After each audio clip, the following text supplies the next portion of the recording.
يقول: هل الرقية عن بعد عبر الهاتف أو بتسجيل الصوت؟ هو مسألة الرقية الناس توسعت فيها توسعا كبيرا، وهذا خطأ في الحقيقة. وصار المريض يتعلق بهذا الراقي، يرى أنه لا شفاء له إلا برقية فلان، أو أنه لا بد أن يأتي فلان ويرقيه. علموا الناس أن يرقوا أنفسهم بأنفسهم.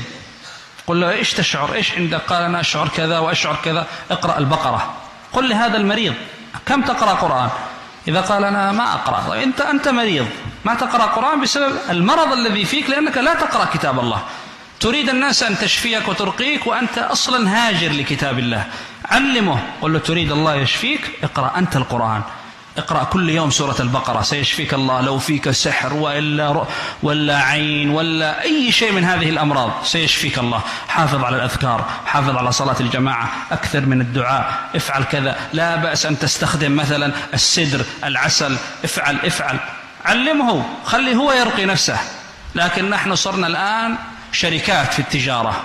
الرقية للراقي الفلاني وهو ملياردير صار من الرقية، والراقي الفلاني وهذا أحسن، لا وذاك ما شاء الله يخرج الجني بساعة يطلع الجني. إيش هذا؟ علموا الناس، قولوا لهم: الصحابة ما كانوا يفعلون هذا، وما كان في الصحابي الفلان من بني فلان هذا راقي. هل تعرفون أحد من الصحابة كان راقيا؟ ما نعرف. لماذا؟ لأن الرجل لو أصيب بشيء عنده الأذكار، عنده القرآن. وليس أننا ننكر الرقية، الرقية ثابتة، وأبو سعيد الخدري رقى ذلكم الرجل الذي أصيب ولدغ.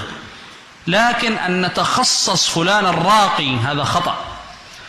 لو اتصلت عليك أمك مثلا وشكت لك في الهاتف، قالت لك: أنا مريض اليوم وشعرت بكذا، لا بأس أن ترقيها. قل: لا، أنا أرقيك يا أمي، ترقيها بالهاتف، لا بأس. أو اتصل عليك أحد وهو مريض وطلب منك رقية في الهاتف، ارقيه. لكن الأصل في هذا الباب أن نعلم الناس أنهم يلجأوا إلى الله. قل له: الجأ إلى الله، أكثر من الدعاء، اقرأ القرآن، حافظ على الأذكار، ارقي نفسك، ارقي أولادك، حتى لا تصاب بشيء من هذه الأمراض، من سحر أو من عين أو إلى آخره.